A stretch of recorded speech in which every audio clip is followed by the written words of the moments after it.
Store layout, design, and visual merchandising. This is the physical layout of your store, the fixtures, lighting, all of the elements that go into the hardscape of your store design. And there's really no excuse for poor store design because there's too much information available, not just in this class, but online and through professional organizations that can help you with the design of a retail location, whether you are owning it or managing it, to be able to ensure that customers have a good time. What are the objectives of your store environment? Well, the first thing you have to do is you have to get your customers into the store. So does it make it, do you have a clean store? Is it attractive? Is it easy for people to find out how much things cost? Is it nice to be able to talk to the employees? Does the store make you feel good when you visit? So they want to come into the store. Once they're into the store, how do you convert them from looky-loos into buyers? Studies have shown the more merchandise people see, the more likely they'll purchase, but it has to be presented in a very orderly manner. In-store marketing is a critical element of your store's success. It doesn't stop outside the store. You're still making sure that visual displays and store promotions all pull people to the areas that you want them to focus on. So the objectives of good store design are that they tie into your overall image and strategy. If you have a warm, touchy-feely image and strategy, you want your store to reflect that same attitude. So you'd probably have warm colors, a lot of texture that makes people want to reach out and touch things. If you are creating more of a cool, elegant feel, you may want to go with cool colors, more of a crisp and maybe a more modern feel. It really depends on what you're trying to create as a feeling for your store. Your design needs to be flexible. I posted in Blackboard that you don't look at your inventory that you're going to sell. You look at pulling in fixtures and different physical elements within your store that are flexible. That way, however your inventory changes, you're prepared for that.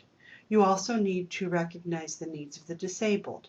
There are specific widths of aisles that need to be taken into consideration. Are you going to have a public bathroom, or is there one that you can send people to, etc., etc.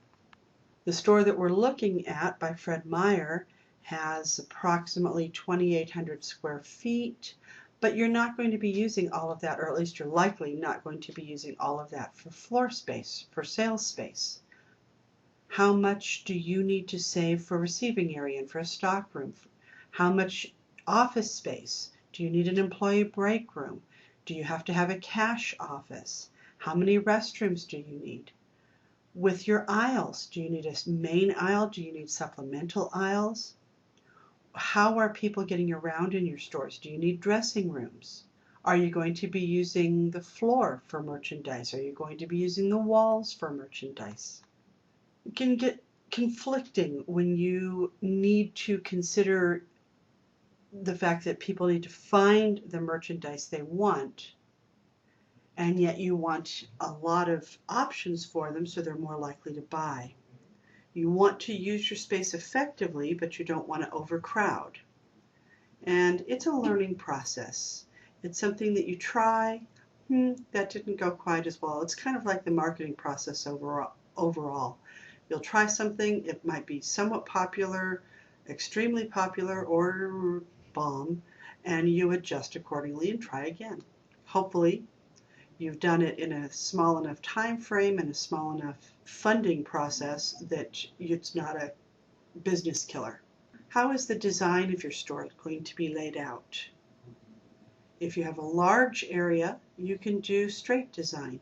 It's kind of like Walmart. It's used primarily in large stores so that you can force your customers into specific areas toward the back for when they want to be shopping. You've got your curving loop or racetrack design, and that allows a wide range of shopping opportunities. Fred Meyer's kind of set up like that.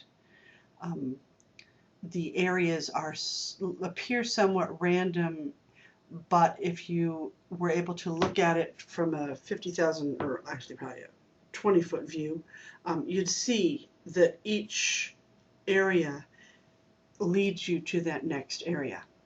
For your small store area, which is under 5,000 square feet, you're most likely going to use something called a free flow layout. You need to have room for people to be able to get around your fixtures, whatever they may be, and check out, to be able to have inventory against the walls, and yet still leave room in your windows for displays. An alternative might be a spine layout that you are interested in. Let's see, there's a store in the mall, CJ Banks. They use the spine layout. In the back left corner is their discount or sale merchandise. In front of that, where the left horizontal lines are, that would be their dressy merchandise. On the right is their casual merchandise, and then all the way up front where the little circles are would be their newest items that have just come in. So sometimes a spine layout can work well because people automatically know where they want to go. Oh, sale merchandise is in the back, I'm going there first. Oh, I want to see what's new in the store. It's really nice to be able to use this layout when possible because your customer can get used to it very quickly. If you were running a larger store, then you would need to consider how your department is located in relation to other departments. Are there impulse products in other departments that would relate to your product that would help with upsales? Are there seasonal needs that you need to take into consideration and make room for ahead of the season? So you're going to need to mark down inventory so that it can be sold, so you have room in time for your seasonal items to be set out. Physical characteristics of your merchandise is important. You wouldn't want to put a kayak next to a silk dress. Not be likely catching the same population, or at least they wouldn't be shopping for both items most likely at the same time. And you might do damage to the dress as people are pulling out the kayaks and looking at them. Feature areas are specific, somewhat minute areas that are designed to say hello to the customer and really grab their attention. End caps, for example, are used at the end of each aisle, and retailers or wholesalers pay extra to be located in that spot because they know that they're going to get the most customer awareness. Black & Decker, for example, pays not only the store an additional percentage of sales if the store will locate their products on an end cap, but they will also, or at least they have in the past for sales campaigns, but they also pay salespeople an extra percentage for selling their products. So not only does the individual salesperson benefit, but the store benefits twice because they have targeted and brought to attention one specific brand over another. A promotional aisle or area generally is devoted to a specific brand or a specific type of merchandise. When you're walking into a grocery store, you might see a promotional area for cereal or you might see a specific promotional area for Kellogg's. Freestanding fixtures, those are the T-stands and the loop stands and different kinds of fixtures that you'll use. And they can have signage put on them that targets the specific item that's being carried. Windows are a great feature area, and they're quite often overlooked. Well, two things happen. They're either overlooked and not used, or they're cluttered. So it's important that you find that happy medium that draws customers in without making them go, ew, that looks weird. Walls, you can put up horizontal slats with drop hooks so that they support merchandise. And it's a great way to be able to showcase specific inventory, and you can use lighting to highlight that. Your point of sale area, also known as your cash wrap, is where customers go to pay for their merchandise. It's important to have impulse items located there, and the more unique those items are, the more likely those sales will be, especially at Christmas.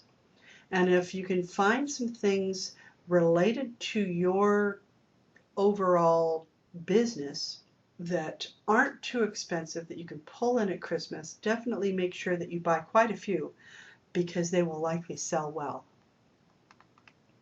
Fixture types. Oh, so many different kinds of fixtures. Straight rack, gondola, four-way fixture. That's the one with the t-shirts on it. Round rack, that's the one without any clothes, and also it's the one at the bottom. So there's lots of different options, and as you're looking at different fixtures, try and think as broad a use as possible. Also consider wall fixtures. You can purchase the horizontal slat system, as I mentioned previously. It's a great way to be able to add inventories without having to take up floor space.